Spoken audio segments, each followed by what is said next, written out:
આ સ્કૂલનું કામ બહુ સારું છે. અહીંયા બધી રીતે બાળકોને સારું શિક્ષણ અને સંસ્કારો સાથે જોડવાની પ્રવૃત્તિ કરવામાં આવે છે. જેમ કે આજે જ અહીંયા ગાયત્રી હવનનું આયોજન કરેલ છે બાળકો અને પેરેન્ટ્સ માટે, એટલે બાળકોમાં સંસ્કારોનું સિંચન થાય.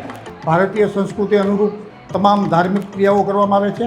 આ સ્કૂલનું કામકાજ બહુ સરસ છે, ઘર જેવું વાતાવરણ છે, છોકરાઓને પર્સનલી ધ્યાન દેવામાં આવે છે અને બધા ટીચર્સનો નેચર્સ બહુ સરસ છે. એમાં આ વખતે એ લોકોએ ગુરુકુલ કર્યું છે, ભણતર બહુ સારું છે. આ સ્કૂલ તો મારી ઢીંગલી માટે બહુ સારી છે. મેં એને કેટલી જગ્યાએ બેસાડી, ક્યાંય રહી નહીં, અહીંયા જ રહી. બધી જગ્યાએ બહુ રડતી હતી પણ અહીંયા એને બહુ ફાવી ગયું. ગુરુ અને ગુરુકુલ મારી બાળક માટે તો આ સારામાં સારી રીતે સાબિત થયું છે. આ પાયલ મેડમ, ટીમસી દીદી, બધાનો સ્વભાવ એટલો સારો. મારી બીબી ક્યાંય એકલી જવા તૈયાર નથી. એમણે બધાએ ઘર જેવું વાતાવરણ ઊભું કર્યું, જેના લીધે મારી દીકરી અહીંયા આગળ આવતી થઈ છે. નંદિની નંદિત મેરી વિશ્વ વિનોદિની નંદિનું તે ગિરિવર નિંદસે જોદિ વાસિની વિષ્ણુ વિનાશિની વિષ્ણુભૂતે ભગવતી એદિની કંતરુતુ વિધિભૂરિકતુંબિની ભૂરિકતે જય જય હે મહિષાસુર મર્દિની રમ્ય કપળદિની શેરસુતે શ્રી ગુરુ ચરણ સરોજ રજ નિજ મન મુકુર સુધારી બરનાવ રઘુબર બિમલ જસુ ચોદાયક ફલ ઝાડી.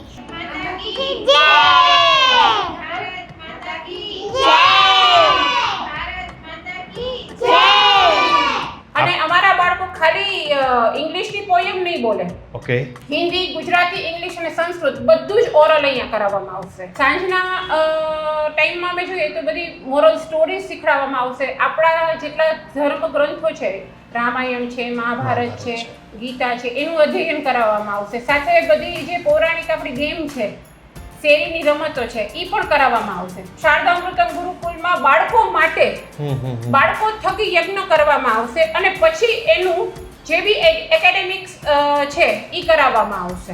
બાળકોના પાયાની અંદર શિક્ષણ મળવું એ સારી બાબત છે, પણ શિક્ષણ સાથે સંસ્કાર પણ મળવા એ શ્રેષ્ઠ બાબત છે. આરબી ન્યૂઝની અંદર આપ સૌ લોકોનું હાર્દિક સ્વાગત છે ને હું છું તમારી સાથે રવિ બરાસરા. આમ તો આજે આપણે એક એવા લોકેશનમાં છીએ કે જે જગ્યા પર બાળકોને કંઈક વિશેષ રીતે એના પાયાની અંદર તૈયાર કરવામાં આવતા જતા વર્ષો થયા, પરંતુ હવે એ જગ્યા પર કંઈક યુનિક અને નવા કોન્સેપ્ટથી હવે આપના બાળકોના શિક્ષણને લઈને એક સુંદર મજાની વ્યવસ્થા કરવામાં આવી છે. એડ્રેસ ખૂબ જાણીતું જ છે, નવા બસ સ્ટેશનની એક્ઝેક્ટ સામે ઓલી સરદાર પટેલની તમે પ્રતિમા નથી જોતા, એ જ રોડ ઉપર જરાક જ આગળ આવો ને એટલે તરત જ ડાબા હાથ ઉપર જે ફોર સિસ્ટર પ્લે હાઉસ હતું એ હવે બની ચૂક્યું છે શારદા અમૃતમ, જે આપણે ગુરુકુલ છે એમાં અત્યારે હાલ કન્વર્ટ થયું છે. ત્યારે અત્યારે હાલ મેડમ આપણી સાથે જોડાયા છે. મેડમ, આમ તો લગભગ આ જગ્યા ઉપર બાળકોની તૈયારીઓમાં કે પાયાના શિક્ષણમાં તો ઘણા વર્ષ થઈ ગયા ને? હા, 23 વર્ષ થઈ ગયા. 23 વર્ષ થયા. 2002 થી આ સ્ટાર્ટ થયું હતું ફોર સિસ્ટર હોબી ક્લાસીસ અને 2004 થી સ્ટાર્ટ થયું હતું four sister play school. Four sister play school ને પણ 21 વર્ષ થઈ ગયા છે. હવે એમાં કંઈક તમે યુનિક કોન્સેપ્ટ, નવું કંઈક સમયને ધ્યાનમાં રાખીને એડ ઓન કર્યું છે, એ બધું શું છે? તો અત્યારના સમયની જરૂરિયાત જોઈએ તો તમને બી ખ્યાલ હશે રવિભાઈ કે બાળકો બહુ શોર્ટ ટેમ્પર થઈ ગયા છે, જિદ્દી પ્રકૃતિના થઈ ગયા છે. સાચી વાત. કેમ કે અત્યારનું સમાજનું વાતાવરણ થઈ ગયું છે.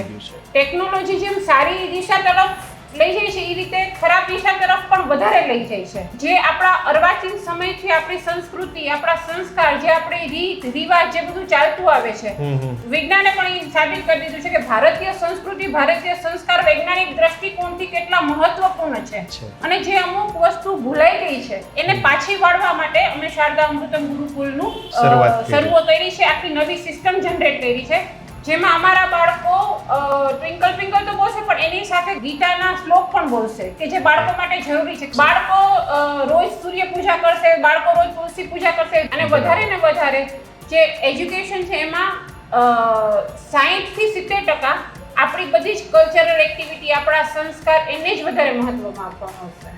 ઓકે, એમની અહીંયા જે કોઈ પણ બાળક આવતા હોય છે એ અંદાજે કઈ એજ ગ્રુપના હોય છે? 2.5 વર્ષથી 6 વર્ષ સુધી. એટલે જે બધી સ્કૂલો છે એમાં પ્લે ગ્રુપ, પછી નર્સરી, LKG અને HKG આવે, એ જ રીતે આપણે આવશે. પણ એના અમે નામ પર ટ્રાન્સફોર્મ કરી નાખ્યા છે. Okay. પણ સિસ્ટમ ઈ જ એનું એકેડેમિક સેમ જ રહેશે, પણ એની સાથે આ બધી વસ્તુ અમે વધારે કરાવડાવશું. અને સાથે જે બાળકો અમારા પ્લે હાઉસમાં જોડાશે એ લોકોને સાંજની એક્ટિવિટીમાં પણ આવવાનું, જેનો અમે કોઈ ચાર્જ નહીં લઈએ, કેમ કે અમારો મેઇન મોટિવ શું છે કે આપણા ભારત દેશની સંસ્કૃતિ, આપણા મોરલ જે એથિક્સ છે એ બાળકોમાં આવવા જોઈએ. તો એ બાળકો અમારી પાસે વધુ ને વધુ રહે એવા અમારા પ્રયત્નો છે કે જે અને વધુ ને વધુ બાળકો મોબાઈલ મૂકે અને પોતે સ્વાવલંબી બને એવા અમારા અહીંયા પ્રયાસો હશે. કારણ કે ઘણી વખત આપણે જોયું હોય છે કે માત્ર શિક્ષણ લઈને આગળ વધેલું બાળક આગળ જતા ડિપ્રેશનમાં આવી જતું હોય છે, ન કરવાનું કંઈક કરી બેસતું હોય છે. આ બધી વસ્તુઓ એના મનની સ્થિતિ ઉપર આધારિત હોય છે અને આ મનની સ્થિતિને ચેન્જ કરવા માટે, એટલે ટૂંકમાં એમ કહો ને, એક છોડને અત્યાર સુધી જે શિક્ષણ રૂપી પાણી અપાતું હતું એમાં હવે ખાતર એડ કરીને એને તમામ પ્રકારના વિટામિન્સ પણ હવે મળતા રહેશે, એટલે એ જે ફળ પાકશે ને થોડુંક બીજા માર્કેટ કરતાં વધારે મીઠું લાગશે. બરાબર ને? એડમિશન અત્યારે ઓલરેડી ચાલુ જ છે. આપેલા નંબર ઉપર આપ સંપર્ક કરી શકો છો. Thank you so much madam અમારી સાથે જોડાવા માટે. આપ લોકોનો પણ ખૂબ ખૂબ આભાર અમારી સાથે જોડાવા માટે. તમે લોકો તમારા Facebook page, YouTube channel, Instagram ઉપર, અને હું હતો તમારી સાથે રવિ બરાસરા.